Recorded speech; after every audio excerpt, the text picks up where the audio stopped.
I'm Jared Falk, and today I'm going to show you how I tune my snare drum. Now, I say show you how I tune my snare drum rather than say teach you how to tune a snare drum, because I believe what we do here, the sound that we get out of our drum, it's so subjective. Some people will love the sound of my snare, some people will hate the sound of my snare. Just look at all the YouTube comments, you know. Some people love the sound of my drum, some people say they don't sound very good at all, and that's fine. Everyone has a different palette, everyone has a different sound in their mind, and they think things should sound a certain way, and that's totally cool. That's how we should be as drummers. So, with that said, I'm just going to basically change my batter head on my snare drum, and I'm going to show you exactly how I do that, all right? So I start, obviously, with a drum key. I'm just going to put these sticks down on the ground here.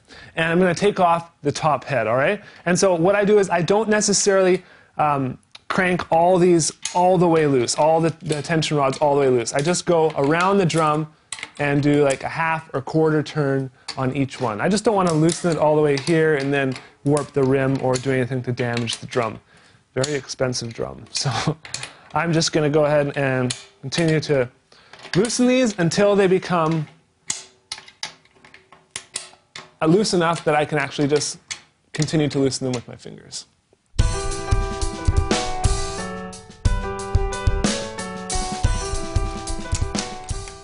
All right, now that they are all loose enough with the drum key, I'm just going to put this down, and I'm going to continue to take them, the tension rods, right out of the lug casings completely. All right? I'm not actually going to pull out the tension rods, I'm going to leave them sitting in there.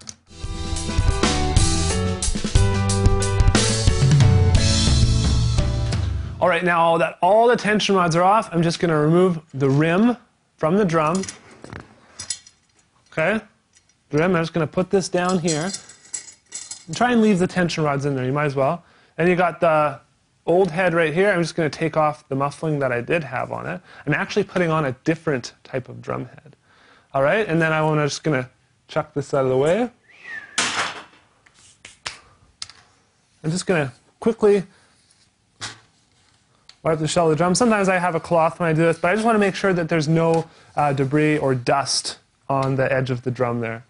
Now that I got my head, selected my head, I'm just going to go ahead and place it on the drum. Now, I'm always a little bit OCD. I like the Evans at the top, right in the middle, in between the snare strainer, okay? And I like to keep it as even as possible. Okay? Put the head on there, grab my rim. Now, you can, doing this, it's always a good time to polish your drums and stuff too. For the sake of time, I'm not going to sit here and polish my drums. I just want to quickly show you guys how I do this. Then what I do is, you got the tension rods. I just put them all in a little bit. Right. Okay, so now what I do is I'm just going to put these all finger tight. Okay. So basically, what I mean by that is as tight as I can go with just turning the tension rods with my fingers. Okay.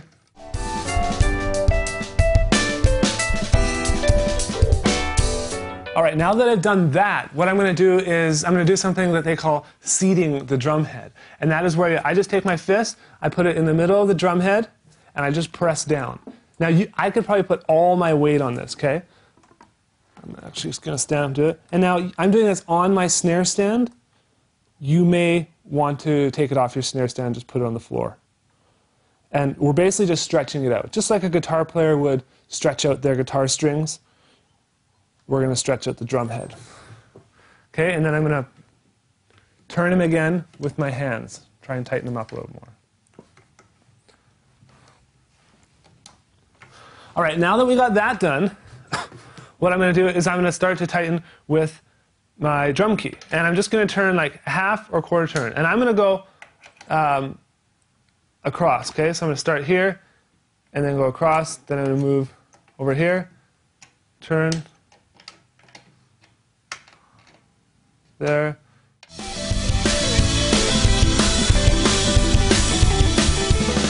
Okay, so normally I tune up my drum a little bit more. I don't like to have a really low, flat sounding drum, although some of you guys might want that. You don't have to even go as tight as I'm going here, okay? So once I've got that, I've got all the tension rods tight, and I've been trying to keep it as even as possible.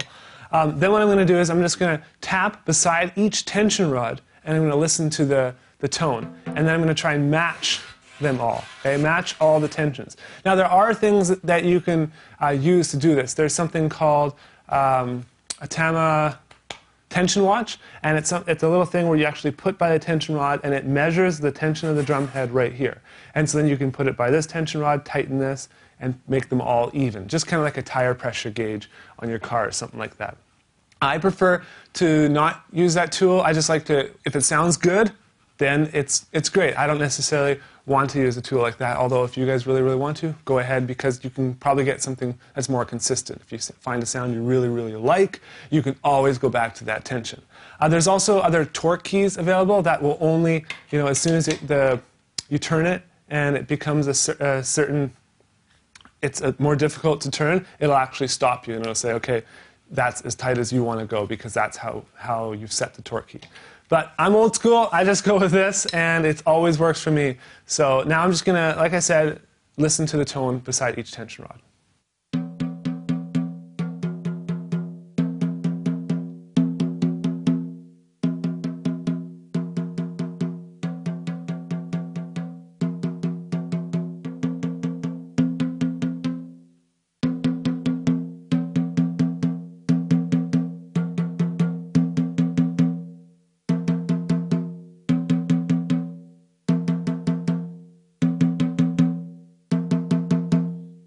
Okay, so I'm hearing that this one is a little bit lower, so I'm just going to bring it up a little bit.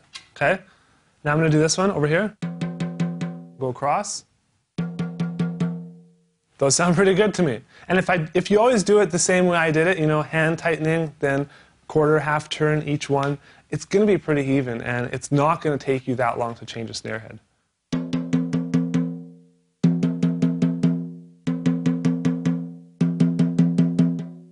Okay, so I'm hearing that this one is a little bit lower.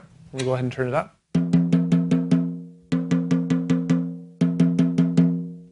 Still hearing it's a little bit lower.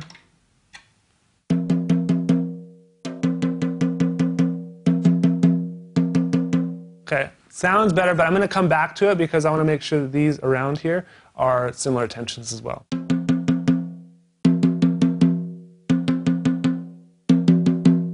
this up a little bit.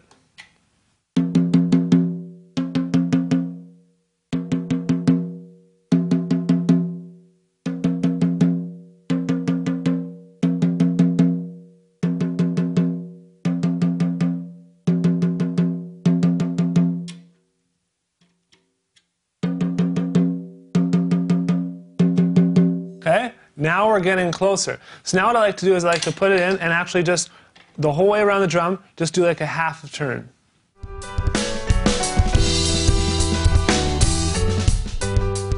So that for me, I'm just going to hear how it sounds with the snare wires on.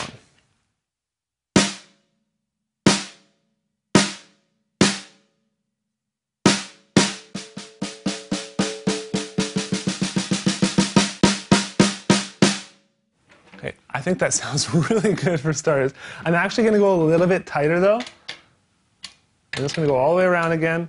Now that they're all tuned pretty tight, it's not going to affect the drum in a bad way, just to, not do the star pattern or anything like that.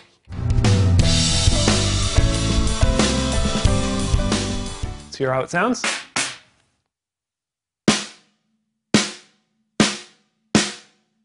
Okay, now what I'm going to do is I'm going to turn it over, and I'm going to show you guys the kind of tension I tune the reso side to. Okay? Now, generally, you get a snare side head. With Evans, it's called a hazy head. This is called a snare side 300 hazy. Now, I don't change this one near as much as I do the batter side. I change it maybe once or twice a year, and that's about it. I don't find it has a huge effect on the sound. Some people might disagree with me, and that's totally cool. So I just don't change it that often. So what I do here is actually a tip I learned from Mike McCalco. He puts his stick under there so then we can properly adjust the tension on each tension rod. Okay? So just throw a stick under the wires, neat little trick of the trade, and then just go around.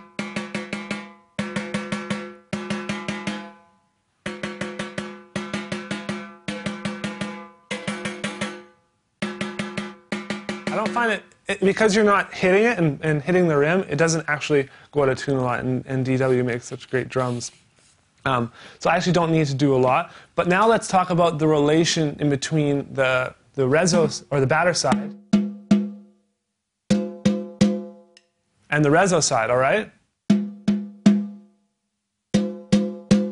Now again, for me, this is something that I just do by ear. I don't necessarily say the rezzo side always needs to be higher, or the rezzo side always needs to be lower, or anything like that. It's all just to do with, does the snare drum sound good? Do I like the way it sounds? And in this case, I like the way it sounds. What I'm hearing is this could go a little bit higher for me, especially because I felt when I hit this, the batter side of the drum, it sounded great, but I'd like to just play around with it and see how big of a difference it makes if I actually turn this up a little bit. Just going to go around the drum.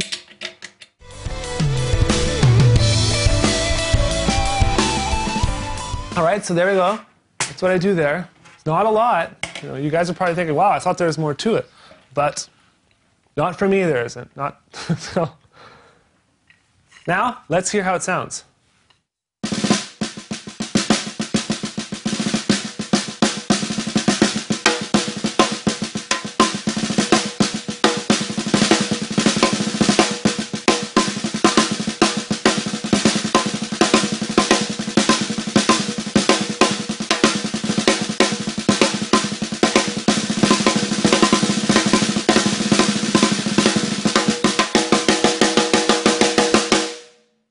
I think it sounds amazing. It has the perfect amount of snare wires kind of buzzing afterwards.